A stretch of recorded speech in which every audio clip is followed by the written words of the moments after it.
வணக்கம் தோழர்களே. அனைவருக்கும் என்னுடைய அன்னையர் தின வாழ்த்துக்களை தெரிவித்துக் கொள்கிறேன். இந்த உலகத்தில் பிறக்கின்ற எல்லா ஜீவராசிகளும் பிறந்த உடனேயே பிறந்து 4 அல்லது 5 நிமிடங்களுக்குள் தட்டு தடுமாறி எழுந்து தனக்கான உணவு இருக்கும் இடம் தேடி சென்று சாப்பிட்டுவிடும்.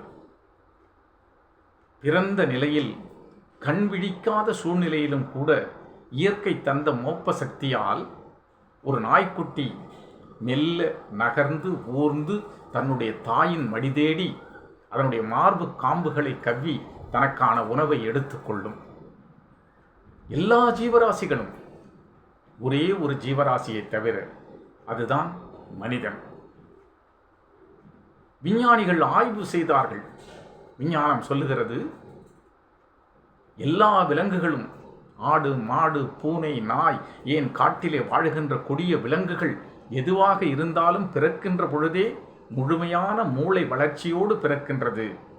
ஆனால் முழுவதுமாக மூளை வளர்ச்சி அடையாத ஒரு சதை பிண்டமாக இந்த மண்ணிலே விழுகின்ற ஒரே ஒரு விலங்கு மனிதன் மட்டும்தான் என்று சொல்லுகிறது. அப்படி ஒன்றுமே தெரியாத ஒரு மாமிச பிண்டமாக உடலும் உயிருமாய் கலந்த ஒரு சதை பிண்டத்தை ஏந்தி தன்னுடைய மடியிலே வைத்துக்கொண்டு அமுதூட்டி அதற்கு உயிர் கொடுக்கின்ற தாய் இந்த உலகிலே இல்லை என்று சொன்னால் நீங்களும் இல்லை, நானும் இல்லை. அதனால்தான் அந்த தாயை இந்த தமிழ் மரபு கடவுளுக்கு மேலாக வைத்து கொண்டாடுகிறது. மாதா, பிதா, குரு, தெய்வம் என்று தெய்வத்தை 4வது நிலையிலே வைத்துவிட்டு தாயை முதல் நிலையிலே கொண்டு வந்து இதோ கண்முன்னே நடமாடுகின்ற தெய்வம் தாய் என்று நமக்கு காட்டுகிறது. அப்படிப்பட்ட தெய்வத்தை ஒரு துறவி, எல்லாவற்றையும் துறந்துவிட்ட துறவி மிக உயரத்தில் வைத்து பார்க்கின்ற அந்த செய்தியைத்தான் உங்களுக்கு நான் இப்பொழுது பகிர்ந்து கொள்ள விரும்புகிறேன். பட்டினத்தார் கோடி கோடி கோடியாய் கொட்டி கிடந்த செல்வங்களுக்கு அதிபதி, சோழ பேரரசர்களுக்கு கடன் கொடுக்கின்ற அளவிற்கு செல்வம் மிகுந்தவர். காதருந்த ஊசியும் வாராது காணும் கடைவழிக்கே என்ற ஒற்றை வரி தந்த ஞானத்தில் செல்வங்கள் அத்தனையும் துறந்து உறவுகள் அத்தனை பேரையும் மறுதலித்து ஒற்றை கோமணத்தோடு வீட்டை விட்டு வெளியேறுகிறார். உறவுகள் தடுக்கிறது, உயிருக்கு உயிரான மனைவி தடுக்கிறாள், யார் சொல்லியும் கேட்கவில்லை. இறுதியாக தாய் தடுக்கிறாள். சொல்லுகிறார், அம்மா, நான் இந்த பூம்புகார் நகரத்தை விட்டு எங்கும் போக மாட்டேன். உனக்கான இறுதி காலம் வந்து உன்னுடைய ஈமக்கிரியை முடிக்காமல் இங்கு விட்டு நகரமாட்டேன் என்று ஒரு உறுதிமொழி அளித்து விட்டு செல்லுகிறார். தாய்மானவர் எப்பேற்பட்ட சித்தர்! அவர் பட்டினத்தாரை பற்றி சொல்லுகிறார், பாரனைத்தும் பொய்யனவே பட்டினத்து பிள்ளையைப் போல் யாரும் துறக்கை அரிது அரிது என்று சொல்லுகிறார். இந்த உலகமே பொய் என்று எல்லாவற்றையும் துறந்து விட்டு சென்ற பட்டினத்தாருக்கு ஈடு இணையான துறவி இந்த உலகத்தில் வேறு எவருமே இல்லை என்று சொல்லுகிறார். ஏன் பட்டினத்தாரே சொல்லுகிறார், விட்டேன் உலகம் விரும்பேன் இருவினைகள் வீணருடன் கிட்டேன் அவர்தம் முறை கேட்டுமிரேன் மெய்கிடாத நிலை எய்தினேன் சுக துக்கம் அற்றுவிட்டேன். எனக்கு சுகமும் கிடையாது துக்கமும் கிடையாது என்று சொன்ன பட்டினத்தார் தான் தாய் இறந்து விட்டார் என்ற செய்தி கேட்டு ஓடோடி வந்து அவருக்கான ஈமக்கிரியை செய்துவிட்டு 10 பாடல்களை பாடுகிறார். பொங்கி பொங்கி அழுகிறார். பாடல்களாது எவன் செத்து போனாலும் சுடுகாட்டில் வெட்டியான் பாடும் பொழுது நம்முடைய ஈரக்குலை நடுங்குகிறதே, இருதயம் முழுவதும் ரணமாகிறதே, அது அத்தனையும் பட்டினத்தார் பாடல்கள் அல்லவா? 2 திங்களாய் அங்கமெல்லாம் நொந்து பெற்று பையல் என்ற பொழுதையை பரிந்தெடுத்து செய்யவிரு கைப்புறத்தில் ஏந்தி கனகமுலை தந்தாளை எப்பிறப்பில் காண்பேன் இனி. முந்தி தவமிருந்து 300 நாள் சுமந்து அந்தி பகலாய் சிவனை ஆதரித்து தொந்தி சரிய பெற்றெடுத்த தாயார் தமக்கோ எரிய தடல் முட்டுவேன். வட்டிலிலும் தொட்டிலும் மார்மேலும் தோள்மேலும் கட்டிலும் வைத்தென்னை காதலித்து முட்டச் சிறையிலிட்டு காப்பாற்றி சீராட்டிய தாய்க்கோ விறகிலிட்டு தீமூட்டுவேன். நொந்து சுமந்து பெற்று நோவாமல் ஏந்தி மூளை தந்து வளர்த்தெடுத்த தாழாமே, அந்தி பகலாய் கையிலே கொண்டென்னை காப்பாற்றிய தாய்க்கோ நான் மெய்யிலே தீமூட்டுவேன்.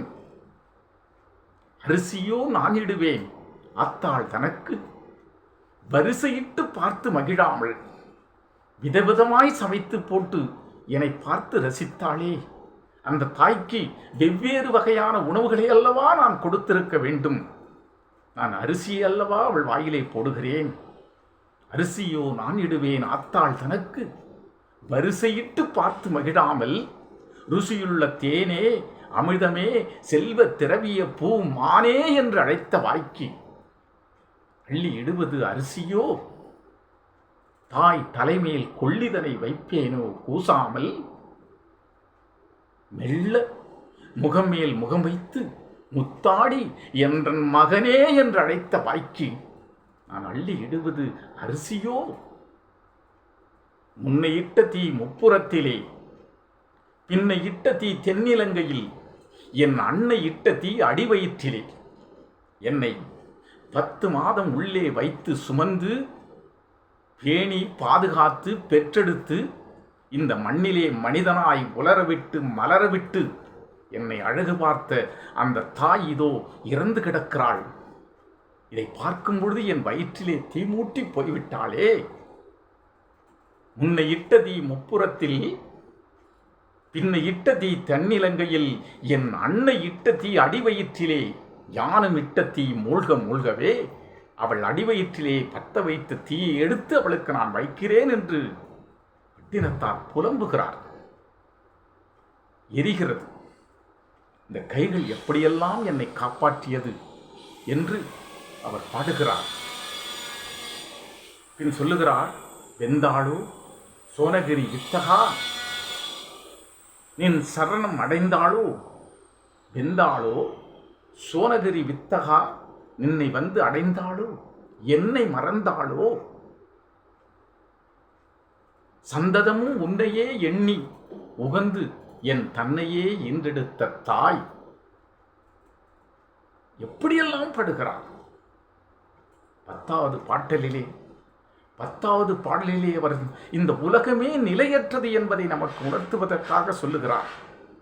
வீற்றிருந்தாள் அன்னை வீதிதனில் இருந்தாள். வீற்றிருந்தாள் அன்னை வீதிதனில் இருந்தாள்.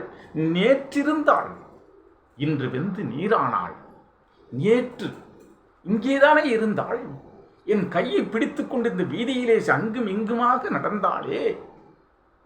வீற்றிருந்தாள் அன்னை வீதிதனில் இருந்தாள். நேற்றிருந்தாள் இன்று வெந்து நீரானாள். பால்தளிக்க எல்லீரும் வாரீர், ஏதென்று கேளாமல் எல்லாம் சிவமயமே என்று ஒரு துறவி எல்லாவற்றையும் துறந்துவிட்டு உறவுகளே இல்லை என்ற அந்த பூர்வாசிரமத்தை அடைந்த ஒரு துறவி தாய் இறந்து விட்டாள் என்று சொன்ன பிறகு பொங்கி பொங்கி பொங்கி அழுகிறார் என்று சொன்னால், தாயினுடைய அந்த உறவு என்பது எப்படிப்பட்டது? அதை நாம் மறக்கலாமா? நபிகள் நாயகத்திடம் ஒருவர் வந்து கேட்கிறார், இந்த உலகத்திலேயே முதலாவதாக உங்களுக்கு பிடித்தது எது என்று கேட்கிறார். நபிகள் சொல்லுகிறார், தாய்.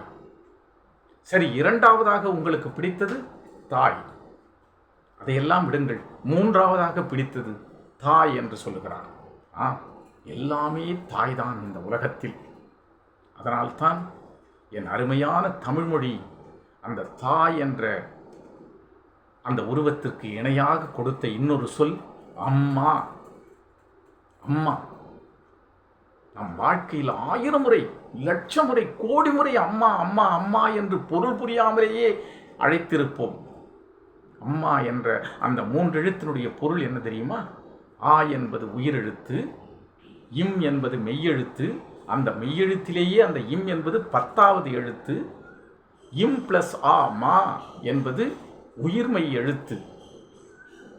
தன் உயிரில் என் மெய்யை தாங்கி, தன் உயிரில் என் உடம்பை தாங்கி, உயிரும் 10 மாதம் வைத்திருந்து, உயிரும் மெய்யுமாய் இந்த உலகத்திலே உலவ விட்டவள் தாய் என்ற ஒரு அற்புதமான செய்தியை சொல்லுவது தமிழ் என்ற வார்த்தையில் வருகின்ற அம்மா என்ற அந்த சொல். அந்த பொருளை புரியாமல் இதுவரை அம்மா அம்மா என்று அழைத்ததால் தான் அந்த தாயினுடைய பெருமை தெரியாமல் எத்தனையோ துன்பங்களை கொடுத்திருக்கிறோம். கண்ணீரில் மிதந்து கொண்டிருக்கின்றோம். இனியேனும் இந்த அன்னையர் தினத்தில் பொருள் பொதிந்த அந்த அம்மா என்ற வார்த்தையை மனதிலே ஏற்றி மாமிச பிண்டமாய் இந்த மண்ணிலே வந்து விழுந்த ஒன்றும் தெரியாதே நம்மை ஏந்தி கருணை வள்ளலாய் இருந்து உயிர் கொடுத்து காப்பாற்றிய அந்த தாயை நெஞ்சில் கருணையோடு ஒரு தரம் நினைத்து வீட்டிலே சென்று அம்மா என்று நீங்கள் அழைத்து பாருங்கள். அம்மா அம்மா அம்மா என்று ஒவ்வொரு முறையும் சொல்லி பாருங்கள். வாழ்க்கையின் பொருள் புரியும். அவள் அருகிலே இருந்து உங்களை கொண்டு போய் உயரத்தில் வைப்பாள். அந்த தாயை நினைவு கூறுவோம். இந்த அன்னையர் தினம் அல்ல, ஒவ்வொரு நாளும் ஒவ்வொரு நிமிடமும் ஒவ்வொரு நொடியும் தாய் தாய் தாய் அந்த உணர்வோடு செல்லுங்கள். நன்றி, வணக்கம்.